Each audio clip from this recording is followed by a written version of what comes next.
Hey everybody, this is a quick video in case you need to perform a hard reset on Realme Buds Air 3 wireless earbuds. You might need to do this if you're having issues with it not connecting or to the Bluetooth, or maybe you're only getting sound out of one ear, the left ear or the right ear, or they're otherwise not working right.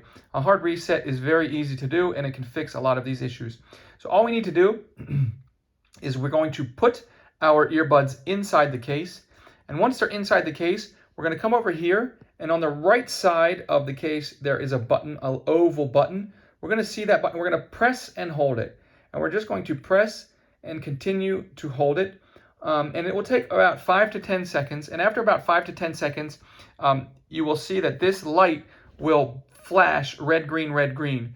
And once it flashes red, green, you can take your finger off, leave it for another second to complete the reset, close it, close the case, open the case, take your earbuds out, and then you can repair them with whatever device you want to use them on.